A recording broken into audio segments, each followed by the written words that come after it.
Om Sai Ram. A warm welcome to all my Sai devotees.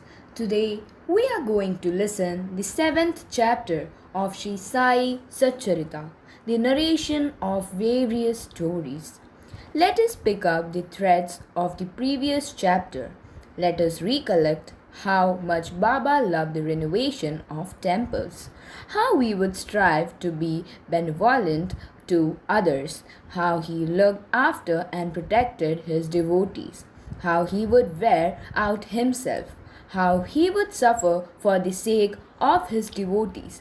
He would take samadhi doing Kanda yoga practices. He would do dhoti poti and other practices. Sometimes he would separate his head, legs, and arms from the body and bring them together as before. If you call him a Hindu, he looked a Muslim. If a Muslim, he had all the auspicious signs of a Hindu. Such was this extraordinary avatar, which wise person can describe him. Whether he was a Hindu or a Muslim, nobody was able to make the least conjecture. His behavior was always the same towards both the communities. Ram Navami was a Hindu festival. He would celebrate this as his own by having the cradle tied up in the Sabha Mandap and have kathas and kirtans recited. In the square, in his presence, the cradle would be tied and he would have the kirtan performed. And the same night, he would permit the Muslims to hold a sandal procession. As many Muslims as wished to come would join the sandal processions with pomp and glory. He got both the functions celebrated equally happily. When the Ram Navami day dawned, he was fond of arranging wrestling bouts and giving away prizes such as horses, anklets, and headgears very enthusiastically. When the Gokulashtami festival would come, he would have the Gopal Kala done. And similarly, when it was Eid day, the Muslims were not restricted from namaz. Once, when the Muharram festival came, some Muslims came to masjid and asked for permission to have the Taziyah procession in the village. According to his orders, the Taziyah was built. It was kept for 4 days and on the 5th day was asked to be removed. He had no feeling of either pleasure or displeasure. If he was a Muslim, he had pierced ears. If he was a Hindu, he believed in circumcision, thus neither Hindu nor Muslim. Such was the sanctified avatar of Sai. If he was a Hindu, he lived always in a masjid. If he was a Muslim, there was a sacred fire burning day and night in the masjid. In the masjid itself was the grinding stone on the which the grinding was done.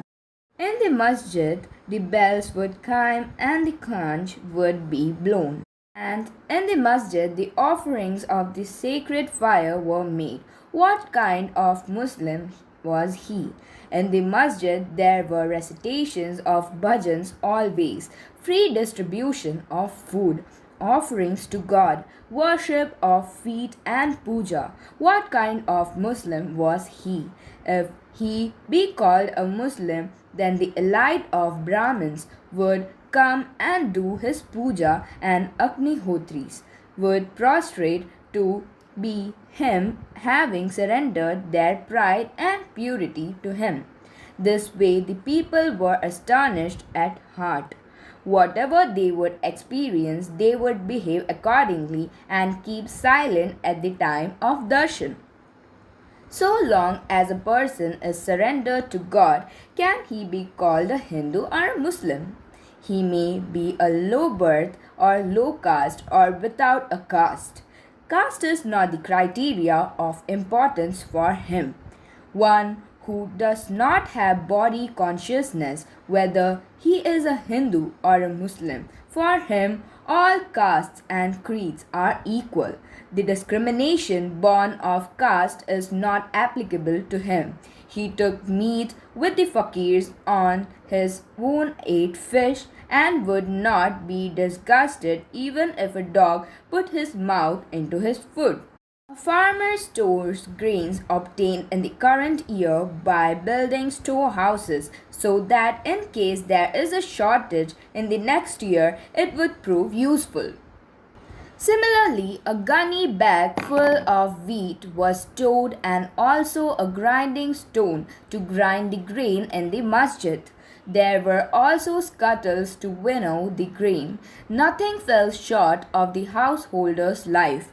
In the pandal, there was a decorative, beautiful and special Tulsi Vrindavan. Nearby, there is a wooden chariot beautifully carved.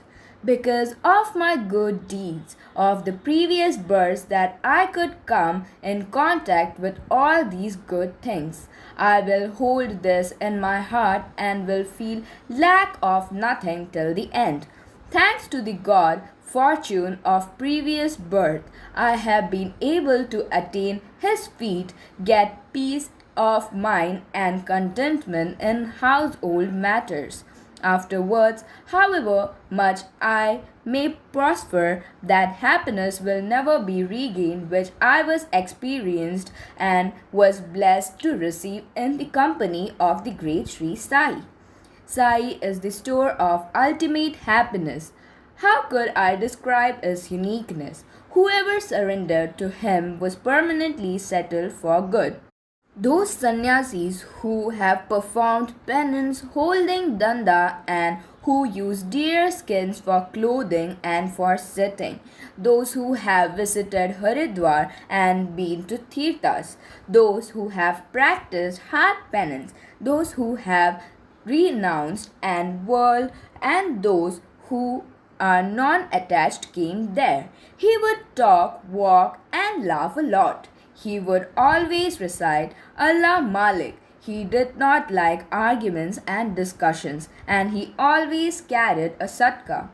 Ascetic, non-attached by nature of moderate passions with malice towards none. His speech flowed with Vedantic philosophy. Till the end none could fathom who was Baba. The rich of the poor were treated equally by him. The son of the wealthy person or of the penniless beggar would be measured by the same yardstick. He would know the good and bad deeds of anyone and the innermost desires. He would tell them their confidential secrets by some hint which would astound the devotees. He was the epitome of knowledge and wisdom, which he kept under cover. It was a burden for him to be honored. Such were the characteristics of Sri Sai. Though he had a mortal body, his deeds were singularly uncommon, like that of God. He was definitely a deity of Shirdi. All the people believed this faithfully. How many were the miracles of Baba? How much can I, an insignificant person, describe? Baba had the renovation of numerous deities and temples undertaken. In Shirdi itself, by the hands of Tatya Patil, he improved the temples of Shani, Ganpati, Shankar Parvati, the village deity, and Maruti. The money that he collected from the people as dakshina was spent in charity partly, and some was simply given away. To some he would daily give rupees 30, to some rupees 10, 15 or 50. Likewise, he would happily distribute according to his sweet will. This money belonged to people of all religions, and those who accepted it were aware of this. Baba had a wish that it should be spent in a good way. May it be so. Many people prospered only because of his darshan. Many wicked people turned good. Many were cured of diseases, and a lot of people achieved their welfare. Without putting collyrium or ointments or herbal juices, many blind regained their sight. Those who were lame started walking just by surrendering at his feet. Such was his infinite greatness that nobody was able to gauge its extent. From all four quarters, countless people started streaming in. He sat at a same place near the Dhuni. He eased himself there itself. He would remain at the same spot, sometimes with and at others time without a bath. He was always intent in meditation. On his head he would have a special white headgear and a tie, a clean dhoti to his waist, put on a shirt or a pehran. Such was his dress at the beginning. Initially, he would practice Ayurvedic medicine in the village. He would examine patients and give the medicines. He had a healing touch and became the famous Hakim. Once upon a time, devotees' eyes were swollen and were like red balls. Both pupils were blood red, and no Ved was available in Shirdi. The simple and pious devotees showed his eyes to Baba. Immediately, Baba got the marking nut, biba, pounded and made into balls. Under the circumstances, some may have put surma. Some may have put wet pieces of cloth dipped in cow's milk. Others may have kept cool camphor cakes on ice, and some would have used collyrium. But Baba's remedy was absolutely different. He picked up a biba ball in his own hands and pressed as much as possible, one in each eye, and then tied a cloth around them. The next day, the cloth tied around the eyes was removed and the eyes were washed with cold water poured in a steady stream. All the swelling had disappeared and the pupils were clear. Although a delicate organ like the eye was treated by Biba, there was no burning and disease was cured. Such were the countless experiences. He knew yogic practices like dhoti poti. Without anybody's knowledge, he would go to a scheduled place and while bathing, vomit out his intestines, wash them and put them to dry out. At the same time as the masjid to the well, there was a further on banyan tree at the certain point, and beyond it another well where he would go every third day. Right at noon, in the blazing sun, having made sure that there was no one around, he would take out the water from the well with his own hands and wash his face and perform his ablutions. On one such occasion, while he was having his bath, he took out his intestines quickly and started washing them on the spot. When a goat is slain, his intestines are turned inside out. After being thoroughly washed, they are clean and folded. Similarly, he removed his own intestines, washed them inside out, and spread them on the rose apple tree. People were extremely amazed. Amongst those who have witnessed this feat with their own eyes, some are still living in Shirdi. They say that he was an unique saint. Sometimes he would practice Khandi Yoga and separate his arms and legs. This way, they would be scattered here and there in the masjid. In this way, the body would be broken in bits and pieces. The whole sight would be very gruesome. When a number of people ran to see this, they would find Baba intact. Once having seen such an incident, the onlooker got terribly frightened and thought that some wicked person had killed Baba and committed this outrage. In the masjid, here and there the limbs would be seen in all the four corners. It was midnight and no one was around. He was worried. To whom should he tell this incident? On the contrary, he may be hanged. Thinking this, he went and sat outside. It did not even occur to him, even in his dreams, that it was the yogic powers of Sai and looking at the fragments of the body. His heart thumped with fright. Someone should be informed of this incident. This thought occurred to him over and over again. But being the first person to give the information, he might be held as a culprit. Therefore, he did not tell anyone. Many ideas came to him. Therefore, in the early morning, he went and to look again, and he was surprised at what he saw. There was not a sign of the earlier happening. Baba was sitting hale and hearty at his usual place. The onlooker was astounded and wondered if he had a dream. These practices of yoga of dhoti poti were practiced by Baba since his childhood. Nobody could understand the depth of it and fathom of his yogic power. He never took a penny from anybody. By his own virtues, he became famous. The weak and poor were bestowed with good health by him, and he became a famous Hakim in that province. He was a Hakim only for the sake of others. He was totally disinterested for his own gain. To achieve the good of others, he endured a lot of hardships and pain. To explain this, I will tell an unusual story for the sake of the listeners, which will make known Baba's compassion and his universal powers. In the year 1910, the Dhanteras day, Baba was casually sitting near the Duni and burning firewood. The Duni was very hot and brightly light up.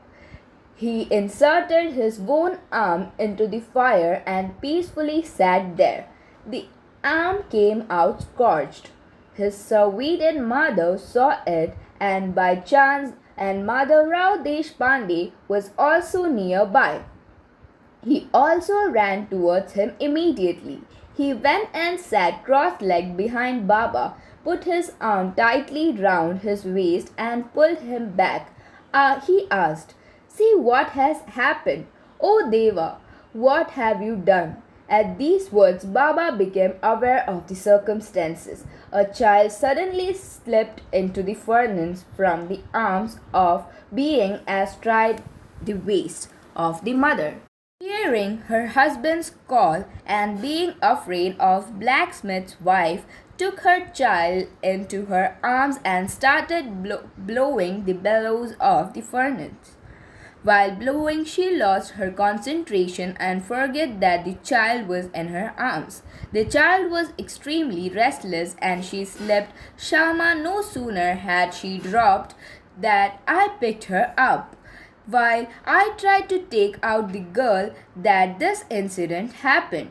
Let my damned hand be scorched. The child's life is saved. For the pain and suffering due to the arm was remedy, and by whom should it be done? Mother Rao decided to write a letter to Chandorkar. He wrote a letter in detail.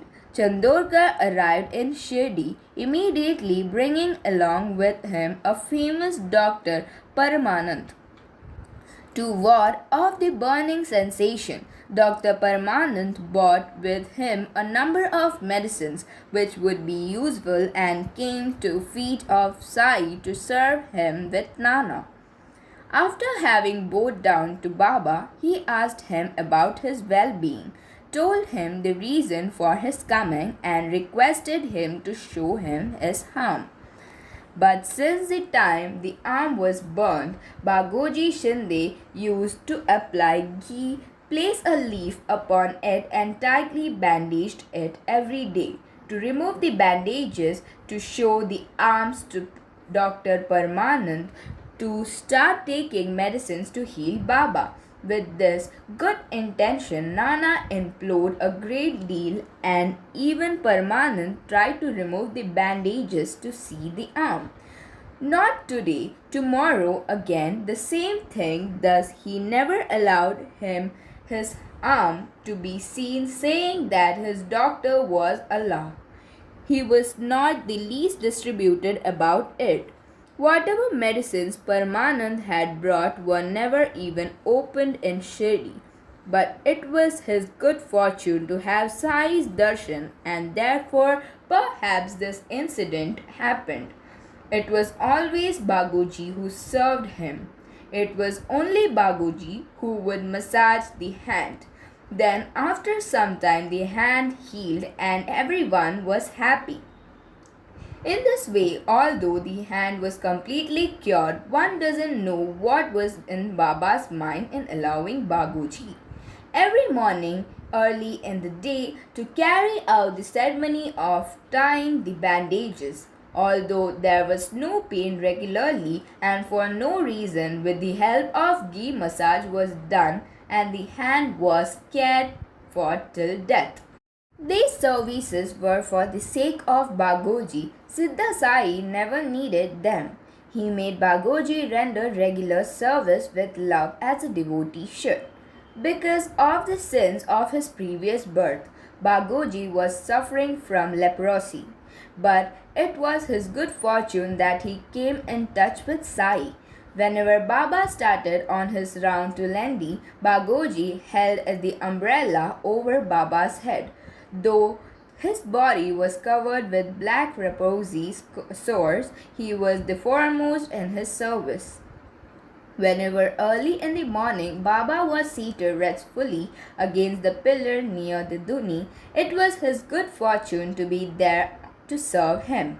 He would remove the bandages, massage the respective muscles, apply ghee to those parts, and thus be fortunate to serve him. Bagoji Shinde was a great sinner in his past lives. His whole body was bleeding with sores.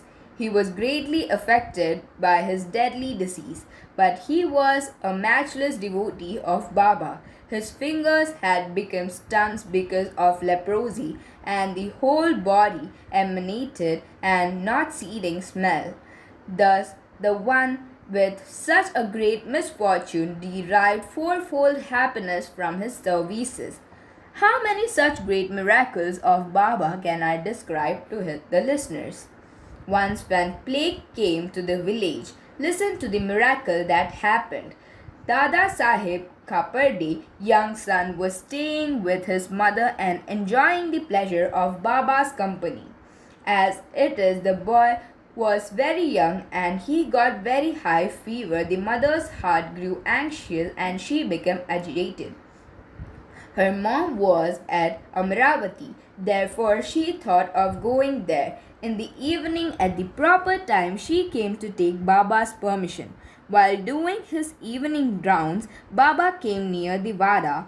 There the woman bowed down at his feet and told him what happened. As it is, women are timid by nature, and besides the son's trembling did not stop. Also there was a scare of plague. Therefore she told him what happened. Baba lovingly assured her with these words, "Know that the skies are overcast, the rain will come and the harvest will ripen.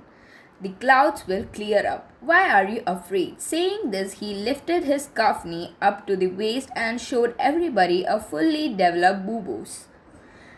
In 4 places there were 4 bubu in the size of hen's egg. He said, "See, I have to bear this because of your difficulties." People were amazed to witness his divine and unique ordeal. How the saints suffer for the sake of their devotees. Their heart is softer than wax. Just like the butter appears outwardly, they have selfless love for the devotees as if they are in kith and kin. Once it so happened that Nana Sahib Chandorkar left Nandurbar to go to Pandharpur. Nana was very lucky. His wholehearted devotion to Sai had borne fruit. He had an earthly paradise as he had got a malmadari of that place. When he received all the orders of Nandurbar, he had to leave immediately. Hurriedly, he made all the arrangements, desiring in his heart the darshan. Along with his wife and family circle, he thought of going to Shirdi, as Shirdi was his Pandharpur, and he wanted to pay his respects to Baba. He did not send a letter to anybody, nor did he send any message. He gathered together all his belongings and got into the carriage hurriedly. In this way, Nana started, and nobody in Shirdi knew of it. But Sai knew everything, as Sai was well pervading. Nana started immediately. He must have been at the outskirts of Neemgaon. Now listen carefully the miracle that happened at Shirdi and the truth that at that time. Baba was in the masjid with Mahalspati. Appa Shinde and Kashi Ram, the devotees, were seated chatting. At the moment, Baba said casually, "Let four of us sing a bhajan. The doors of Pandharpur have opened. We can sing joyously." Sai had knowledge of the past, present, and future. He had already learned the news. Nana was near the stream at the outskirts when Baba was singing the bhajan zealously. Baba himself sang the bhajan, and the devotees were sitting around followed him. They were engrossed in their love for Pandharpur. Just then Nana arrived. He bowed down at his feet with his wife and said that Maharaj should go with them to Pandharpur and settle there undisturbed without any worry. This invitation was not necessary. Already Baba was in a joyous mood, and people told him that he was ready to go to Pandharpur as the bhajan's words indicated. Nana was extremely surprised, and seeing the Leela was amazed. He put his head on his feet and was deeply emotionally moved. Taking his blessings, Udi and Prasad, and bowing again, Chandorkar set out for Pandharpur after getting his permission to go. If such stories are to be narrated, this book will extend beyond limits. Therefore, we shall curtail the subject of the warding off of the other sufferings. Let us end this chapter now, because there is no end to Baba's good deeds. In the next chapter, I will relate some other stories for my own well-being. I have been unable to eradicate this ego of mine, though I am trying to do so. Who am I? I cannot understand. Let Sai tell his own stories. He will tell of the major importance of human life and will tell why he believed in being a mendicant, of Bhai Jabai's devotion and was his state of mind during the meals. Also how Baba would sleep in the masjid together with Mahalspati and Tatya Ganpati Kote. Listen to that. Pant Hemant surrenders to Sai and calls himself an insignificant devotee, as humble as the slippers on his feet. He obeys Sai's orders and has completed the narration up to this point. May there be well-being. This is the end of the 7th chapter, the narration of various stories of Sri Sai Satcharita, written by the devotee Hemantpant, impelled by the saints and virtuous people. This is offered to Sri Sadguru Sainath. May there be auspiciousness. Om Sai Ram.